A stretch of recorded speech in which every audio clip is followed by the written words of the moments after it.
السلام عليكم ورحمة الله وبركاته. بسم الله الرحمن الرحيم. رب اشرح لي صدري ويسر لي أمري واحلل عقدة من لساني يفقه قولي. النهاردة أهلا بكم في حلقة جديدة من الكورة مع الأزوري، وهنتكلم فيها عن الماتش بتاع النادي المصري والهلال الليبي في الكونفدرالية.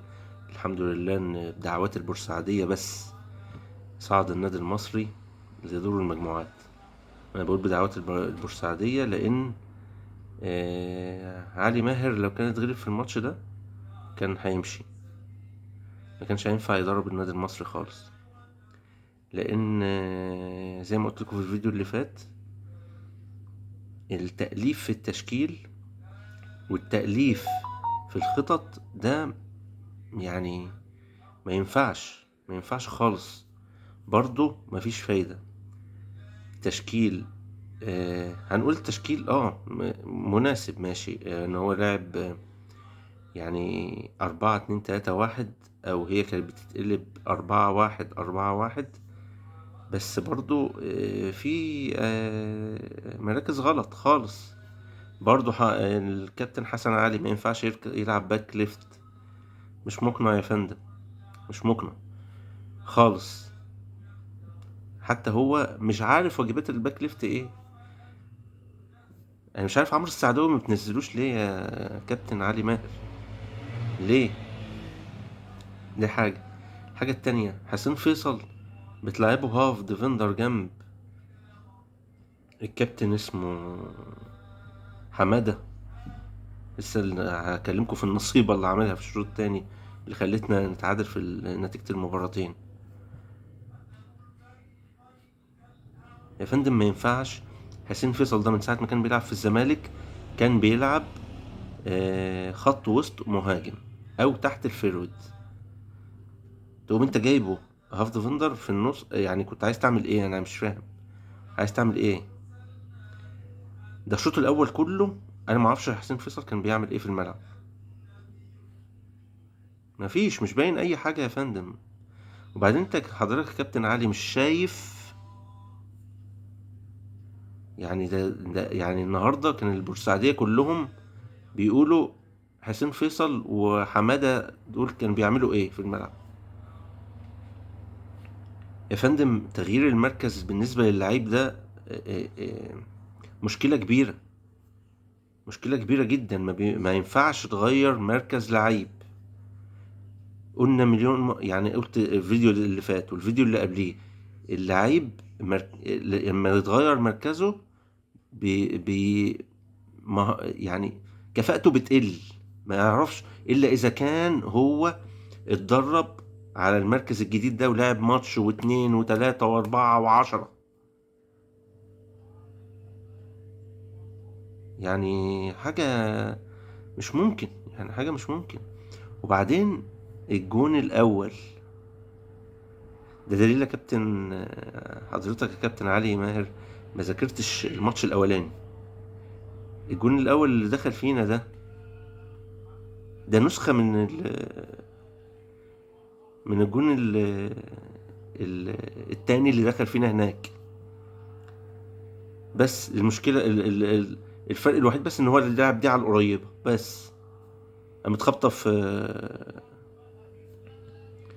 لعيب باهر اللي عندنا ده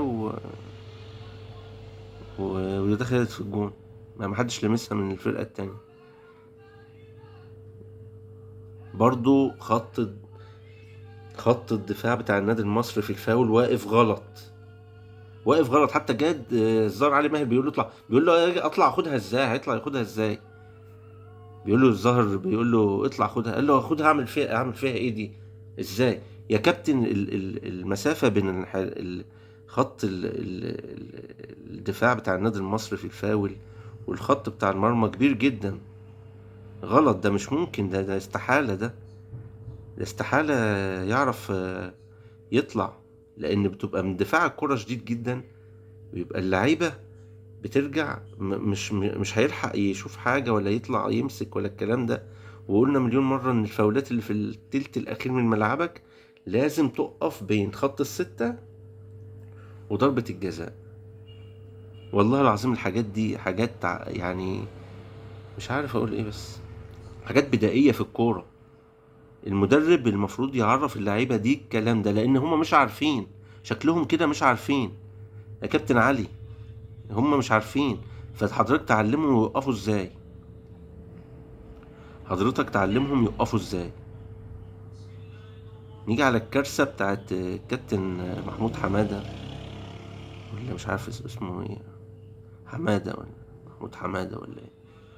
الواحد قرفان والله، يعني حاجة، يعني مش ممكن يكون دي لعيبة، مستوى لعيبة النادي المصري. مفيش هاف ديفندر خالص يا كابتن يلف حوالين نفسه كده ويقعد يتحنجل بالكورة قدام جونه. ده اسمه عك كروي. ده احنا زمان لما كان المدربين يكلمونا يقولك لما تنزلنا اطلع الكورة اوت. ايه ده، ايه ده، ايه ده؟ مش ممكن يا جماعة، مش ممكن، مش ممكن. وعشان كده بقول ده دعوات البورسعيدية بس هي اللي انقذت النادي المصري. ناهيك بقى عن التغييرات. معرفش، مش عارف انا. صلاح محسن مضايقك في ايه يعني؟ بتطلعه ليه؟ صلاح محسن بتطلعه ليه؟ مش عارف.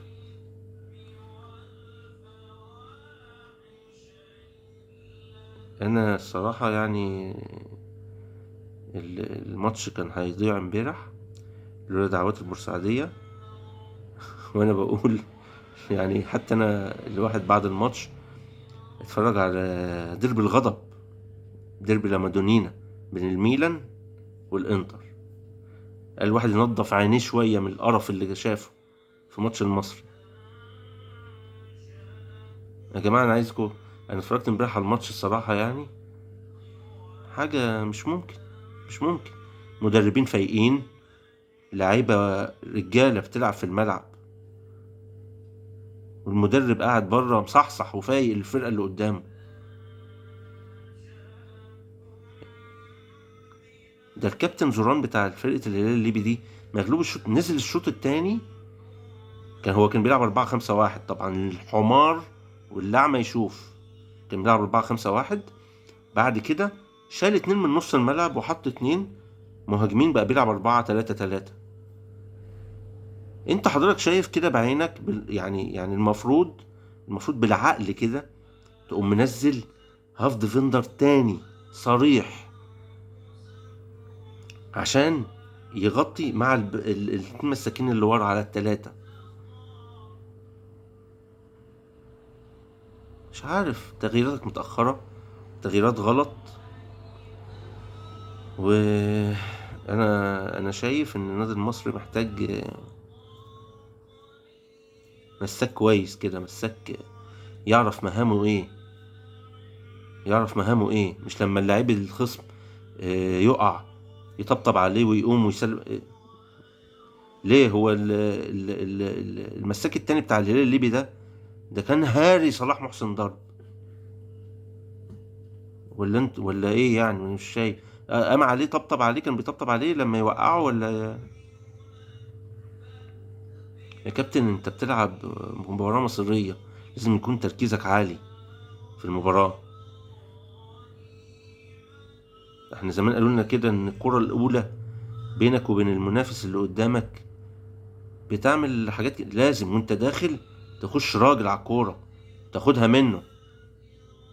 يا كابتن باهر، يا كابتن دبش، انتوا 2 مساكين ما شاء الله جسمكم كويس وحلو، بس في نقط فنية كده عايزة شغل سبورة من الكابتن علي ماهر، شغل سبورة. احنا من زمان كده الواحد كان المدرب بتاعه يشرح له على السبورة هيعمل ايه. انتوا المفروض تتعلموا من اول وجديد مهام مراكزكوا ايه، مش عارفين توقفوا. والكابتن محمود حمادة ده يعرف مركز الهاف ديفندر ده واجباته ايه. مش ممكن، ده انتوا نسيتونا الكورة، نسيتونا الكورة. لولا ان الواحد اتفرج على ديربي ميلان، والله العظيم اللي يتفرج هاتوا الهايلايتس حد يخش على اليوتيوب كده يكتب سيريا ايه، هتلاقي الهايلايتس بتاع الميلان، المباراة بتاعت الميلان والانتر. والله تحفة كروية امبارح كانت بتتلعب، سواء من اللعيبة وسواء من المدربين اللي قاعدين على الخط، فايقين الناس مصحصحة. والخطة ايه، شايفها في الملعب، شايفها 4-3-3 مرسومة على الملعب، زي اللعيبة كأنها ماسكة خيط كده ماشية، 4-3-3 كأنهم باينة. والانتر 3-5-2.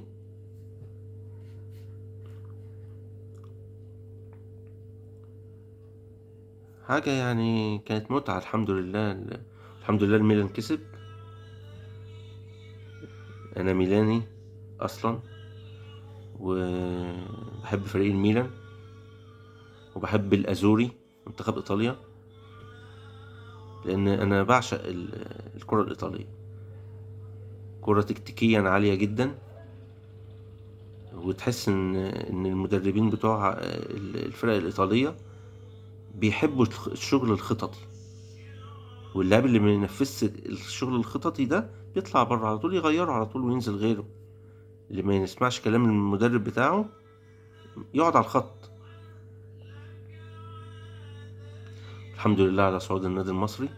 وبفكر بس ان احنا صعد معانا فرق رهيبة، يعني احنا صعد معانا فرق، يعني الفرق اللي صعدت طبعا الزمالك، مبروك لنادي الزمالك وجماهيره طبعا. معانا صعد الملعب المالي ونهضة بركان ولواندا سول الانجولي وبرافوز الانجولي وشباب قسطنطينة. مش ممكن، فرقة رهيبة. شباب قسطنطينة الجزائري واتحاد العاصمة الجزائري والصفاقس التونسي وسيمبا التنزاني وأورايا يونايتد البتسواني وسيتيلي نبوش الجنوب أفريقي وأوتوهو الكونغولي وأنيمبا النيجيري وأسك موموزا الإيفواري وجراف السنغالي. متهيألي يعني فرق. أعتقد إن النادي المصري لازم يدعم صفوفه كويس. عايزين هاف ديفندر محترم كويس، يعرف يقطع الكورة ويسلمها. عايزين يعني نقول مساك كويس، قوي كده ما يهزرش. فرق قوية جدا. اتحاد العاصمة يا جماعة كان لاعب ماتش امبارح بعد الماتش بتاع المصري مع الملعب التونسي، الماتش كان مش ممكن. وعلى فكرة جلاس قناوي كان بيلعب مع اتحاد العاصمة، كان فرق جامد جدا معاهم جدا، كان ممتاز. فانا بقول ان الفرق دي فرق قوية جدا اللي احنا هنقابلها جدا، ومش وبعدين محدش يقول لي الكلام الخايب بتاع الناس اللي طالعه لنا على السوشيال ميديا، والكلام الناس اللي اتعلمت كرة من بتوع السوشيال ميديا دول.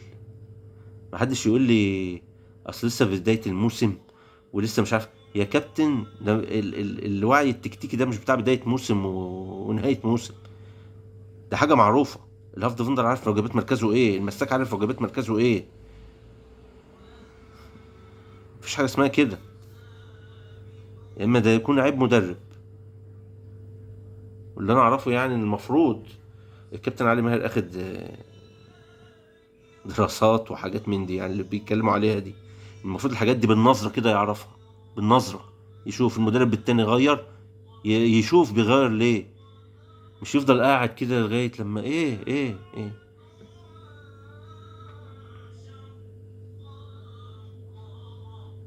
الحمد لله على فوز النادي المصري، وشكرا ليكم.